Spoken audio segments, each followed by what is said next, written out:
So, Mr. Secretary, it is a distinct privilege to welcome back Secretary Kerry to Council of the Americas for our 2021 Washington Conference on the Americas. We were thrilled to host him as the 68th United States Secretary of State at our conferences in 2014, 2015, and 2016, and also last May in his current role as the first ever special presidential envoy for climate and the first principal to sit on the National Security Council entirely dedicated to climate change. Having just returned from COP26 proceedings in Glasgow, where he led a successful effort to restore U.S. leadership and build momentum toward a favorable result, we are delighted that he has agreed to join us for this exclusive interview on the results and path forward. Now, Mr. Secretary, thank you again for joining us, and thank you for your leadership on these critical issues. Now that you are back from Glasgow and hopefully have had a chance to catch your breath and enjoy Thanksgiving, give us a sense of the main message from the meetings, particularly regarding the Americas, and what exactly is this methane pledge all about? No, thank you very much, Susan. It's an honor to be with you. I'm delighted to be with you, and I thank Chairman Andres and Eric, your Vice President, and glad to be here with President of Guatemala, Distinguished President Fala, and of course Senator Cassidy. Congratulations on the award that you're winning, and I'm greatly I'm happy to be joining Congressman Meeks also, who's a good friend of mine. I enjoy the council meetings because I think that this is a great opportunity to share thoughts about our hemisphere, which I view as a vital partner in the effort to achieve our goals coming out of Glasgow and Paris together. We now have a decade of decisive action that we've decided on and that is critical. The scientists tell us we must reduce our global emissions by 45% over the course of the next 10 years in order to avoid the worst consequences of the climate crisis, not to avoid it altogether even. And so our work is cut out for us. We have, I thought, a very successful meeting in Glasgow. Ambition has been raised globally. About 70% of global GDP is now committed to actual plans that have been judged to be legitimate in keeping 1.5 degrees alive as a goal on the planet, to limit the warming to 1.5 degrees centigrade. But that leaves 35% of the planet still outside of that effort. And we can't get there unless we bring everybody on board. So that's the value of a meeting like this. It's the value of all of us coming together. Now, with respect to our region, to this hemisphere, I think there were a number of very positive things that came out of the meeting. First of all, the adaptation funds are going to be doubled as a result of what happened in Glasgow. And that's particularly important to the Caribbean, to some countries where they're already getting impacted seriously by the climate changes taking place. And we need to build resilience. We need to help people be able to avoid the worst consequences of the next round of hurricanes and storms and so forth. In addition, the deforestation issue really was front and center in Glasgow, much more than I've seen it at any time historically. And that obviously raises the question of all forests in our hemisphere. We are blessed with many, but particularly we have the great forest of the Amazon, where 10,000 acres a day are disappearing. And happily, the Bolsonaro government stepped up with commitments that we now need to follow up on to try to end deforestation by 2028 and to become active in reducing the methane, as well as working on the transformation of the energy base of Brazil itself. But every country in Latin America has to be part of this transformation, Latin America and Central America, the whole hemisphere. So I think that we stand at a really critical moment. I was in Mexico just before the COP took place and met with President Lopez Obrador. And we had a terrific meeting, and he made a commitment that Mexico is going to now move to deploy significant renewable energy, which it has a great base to do to work with. In certain parts of the country, there's terrific wind. In other parts of the country, there's terrific sun. And there's a great capacity to deploy and to build a balance in the energy sources of the country, but also to feed North and South to become a major supplier of energy in that regard. So I think we're looking at a very exciting future regionally. It requires all of us to cooperate, to work together, to push the technology curve. But most importantly, we've got to begin to rapidly reduce our emissions if we want any chance of limiting the amount of damage that's already baked into the equation because of all the CO2 we've put in the atmosphere over 150 years. So thank you very much for that answer, and we totally agree with you. And you just look at the tragedies in the Western Hemisphere, in our own country, from forest fires and floods, in Latin America, the same. And so this is just critical. You mentioned the Amazon. Now, you spoke about Brazil, and we know the Amazon is the lungs of the earth, and it is wholly contained in South America. What's your sense on the ability of other countries to work with Brazil to find a mutually rewarding path forward? Well, the monitoring is absolutely key. Obviously, I mean, this what I'm about to say applies to everybody all around the world, including us. Pledges are one thing; implementation is the key. And now, post the meeting in Glasgow, we all know what our work is. We know what we have to do, and this is the time to implement. We have to bring literally trillions of dollars to the table. And no country anywhere in the world, or even a group of countries, have enough money to affect this transformation in a significant way.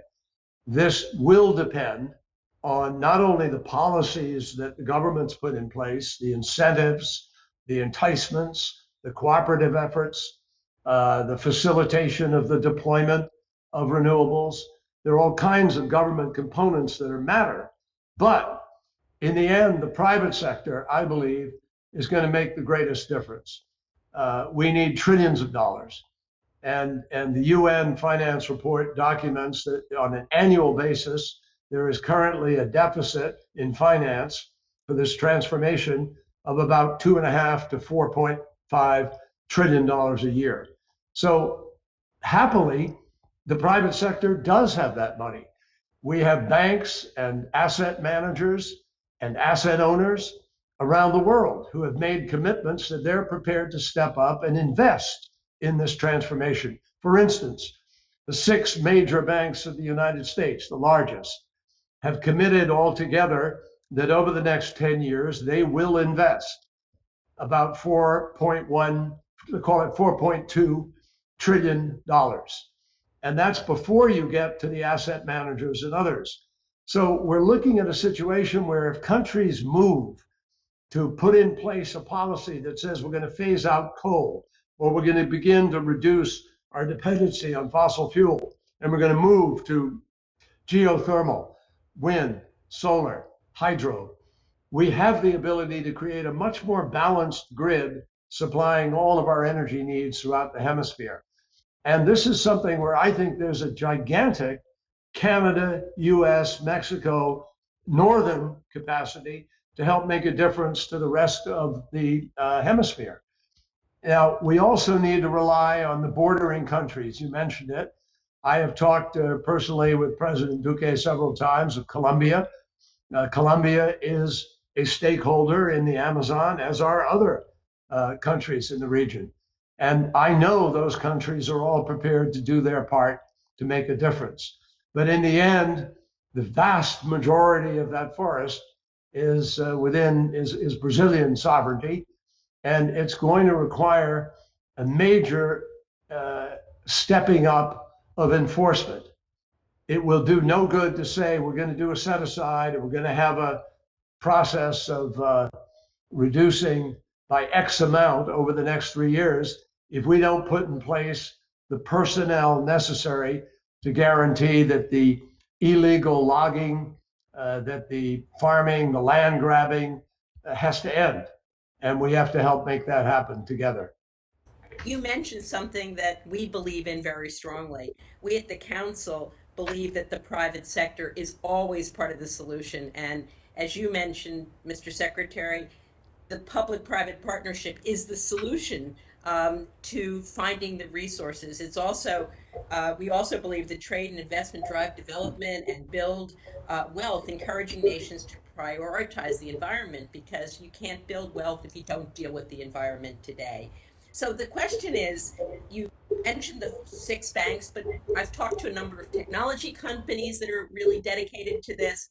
I've talked to a number of manufacturing companies. Do you have a big vision as to how we bring all of the companies of the world and all the companies in the United States to really focus seriously on this agenda, and apply resources to it? And how can we promote working even better together?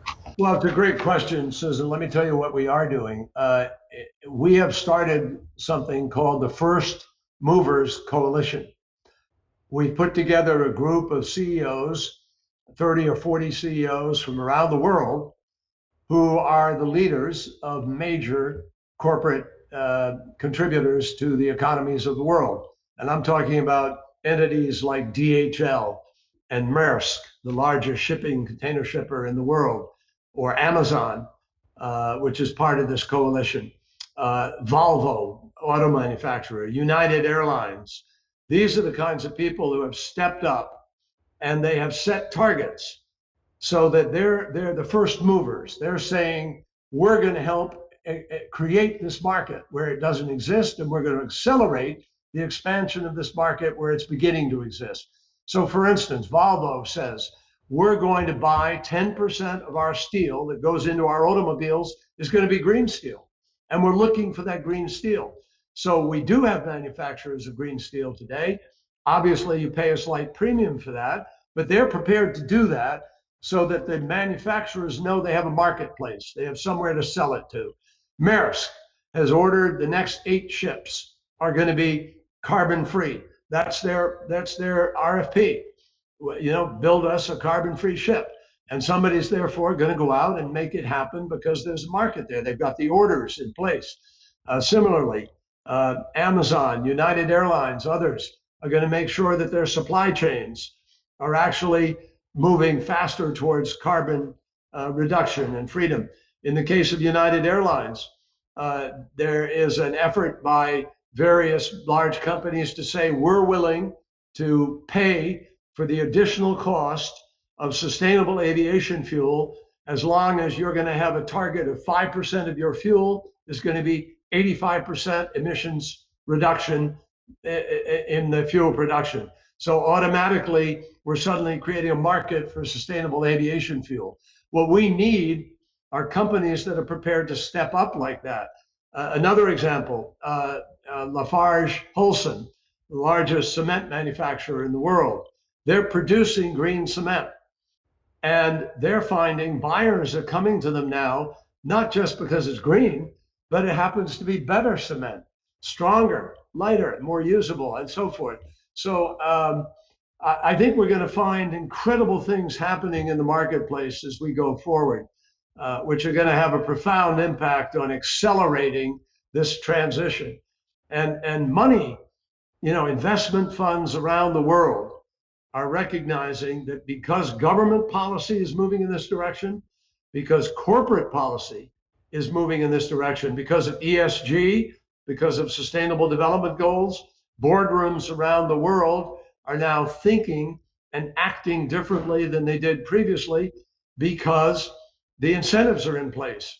and the transparency and accountability that's being applied throughout the financial sector is growing. We now have satellite systems that provide day-to-day tracking of methane leaks, of CO2 footprints. So nobody's going to be able to hide. This is not something where you can fake it going forward. And that's going to change the level of scrutiny and accountability on a global basis. And citizens are going to follow this. There will be websites where you just go to the website and you can find out whether a company is hewing to its own promises for the reduction of emissions. So I think we're living in a new age of opportunity as well as a new age of accountability and requirement of regulatory oversight, if you will. My hope is that the marketplace is going to be moving so rapidly that it's going to be way ahead of governments. And I think that we're poised to make that happen. That's great. I'm on a number of boards, and we spend a lot of time talking about the environment and our pledges and how we're going to comply and move forward with green solutions. So before we leave, I know you have short time, but we have a partner in the world called China, Mm-hmm. and they are huge investors in Latin America, and I know that part of the reason they invest is because they're willing to pay. Sometimes they're the only investors in town, sadly. And I'm not sure that they care as much about the environment as we do, or some of the Latin American companies do. Could you talk a little bit about the dialogue between the US and China? Because I think it's so critical uh, globally, but also in our hemisphere. I'm delighted to talk about it because I think we've made some progress, and I'm particularly pleased with the relationship that we've been able to build with Xie Zhenhua, the envoy, my counterpart in China, as well as Vice Premier Han Zhang. And President Xi has made some very important decisions to accelerate China's efforts and transition. So we were able to reach agreement with China in Glasgow regarding China's commitment to uh, join in the effort to have a national action plan that reduces methane. And China has agreed that they will submit that plan to the COP27 by COP27 in order to set an ambitious goal for methane reduction. They've also agreed to work with us and with others to do best efforts to accelerate the phase down of coal fired power. And as you know, China is already the largest manufacturer of renewables in the world. They're also the largest deployer of renewables in the world. But because of the size of China, um, China very quickly becomes the largest of this or that. They also happen to be the largest emitter of CO2 emissions. So we need to work together with China. And I think President Xi made that decision together with President Biden, who placed the call to him. They had a very strong and good conversation and agreed that it would be helpful if the United States and China were able to cooperate going forward. So we have created a working group between us. We're putting that together right now. And I look forward to seeing that get off the ground in early January and begin the work of bringing experts to the table from China, from the United States, or from elsewhere in order to help us to make better choices and to implement those choices in order to reduce emissions faster, move off of coal faster, and help to lead the world, which we need to do because we're the largest emitters, both of us. We need to reduce significantly over the course of the next 10 years. I hope, Secretary Kerry, as you're talking to them and leading this task force, that you also implore them to use the same standards as they invest in other countries around the world. We have talked about that, and China has talked to us about joining together to jointly try to help develop in a country, to help move a country into alternative renewable energy. Hopefully, we will find through the working group and through other discussions ways to do that because we think it would be very advantageous for everybody. Thank you very much, Secretary Kerry. I think our 20 minutes are up. I want to thank you for this update on what you're doing. I want to thank you for being such an amazing patriot and so dedicated not just to our country, but to the planet and to the globe. So thank you so A much. pleasure. And I hope that at some point we can invite you to be with us in some place in the world, Thank if not you. Washington, in person, Thank as you. we Thank you. walk through this pandemic and hopefully to another level. So thank you Well, very thanks much. for your great work. Thanks to the council for working at the relationship, which is so important. And we look forward to continuing to work with you. Thank you so much. Enjoy Thanks. your day. Bye bye. Thank you. Same to you. Bye bye.